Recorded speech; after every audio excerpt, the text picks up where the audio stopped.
شروع اللہ کے نام سے جو بڑا مہربان نہایت رحم والا ہے۔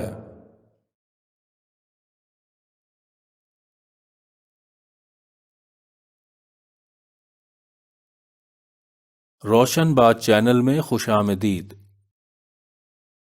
کیا آپ جانتے ہیں کہ تاریخی حقائق کے مطابق مشہور برطانوی بحری جہاز ٹائٹینک جب حادثے کا شکار ہوا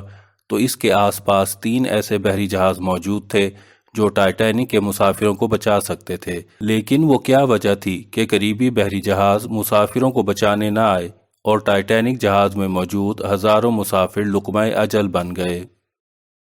ٹائٹینک بحری جہاز کے سب سے قریب جو بحری جہاز موجود تھا اس کا نام سیمسن تھا،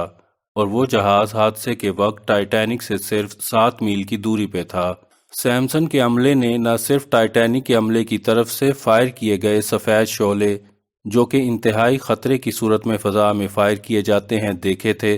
بلکہ مسافروں کی آہو بکا کو سنا بھی تھا۔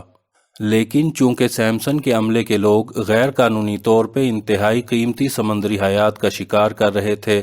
اور نہیں چاہتے تھے کہ پکڑے جائیں، اس لیے ٹائٹینک کی صورتحال کا اندازہ ہوتے ہی بجائے مدد کرنے کے وہ اپنے جہاز کو ٹائٹینک کی مخالف سمت میں بہت دور لے گئے تاکہ کسی کی نظر میں نہ آ سکیں۔ یہ جہاز ہم میں سے ان لوگوں کی نمائندگی کرتا ہے جو اپنی گناہوں بھری زندگی میں اتنے مگن ہو جاتے ہیں کہ ان کے اندر سے انسانیت کا احساس ختم ہو جاتا ہے اور پھر وہ ساری زندگی اپنے گناہوں کو ہی چھپاتے گزار دیتے ہیں۔ دوسرا جہاز جو ٹائٹینک بحری جہاز کے قریب موجود تھا اس کا نام کیلیفورین تھا، جو حادثے کے وقت ٹائٹینک سے 14 میل دور تھا۔ اس جہاز کے کیپٹن نے بھی ٹائٹینک کی طرف سے مدد کی پکار کو سنا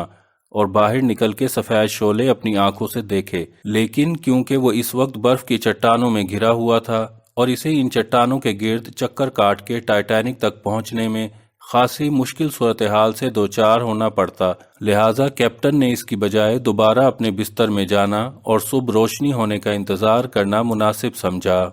صبح جب وہ ٹائٹینک کی لوکیشن پہ پہنچا تو ٹائٹینک کو سمندر کی تہہ میں پہنچے 4 گھنٹے گزر چکے تھے اور ٹائٹینک کے کیپٹن ایڈورڈ اسمتھ سمیت 1569 افراد موت کے گھاٹ اتر چکے تھے۔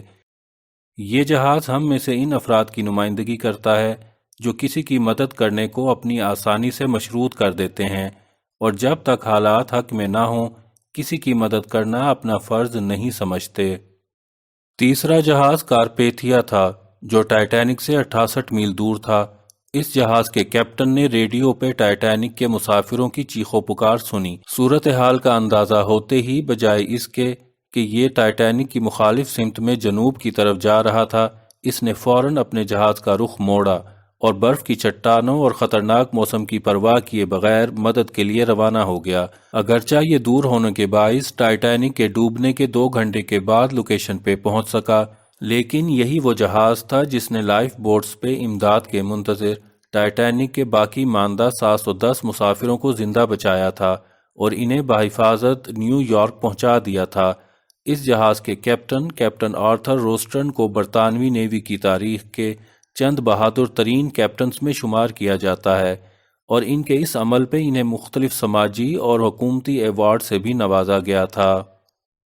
یاد رکھیے، ہماری زندگی میں ہمیشہ مشکلات رہتی ہیں، چیلنجز رہتے ہیں، لیکن جو ان مشکلات اور چیلنجز کا سامنا کرتے ہوئے بھی انسانیت کی بھلائی کے لیے کچھ کر جائیں، انہیں ہی انسان اور انسانیت یاد رکھتی ہے۔ دعا کیا کریں کہ خدا کسی کی مدد کی توفیق دے، کیونکہ یہ انسانیت کی معراج اور اعلیٰ ترین درجہ ہے۔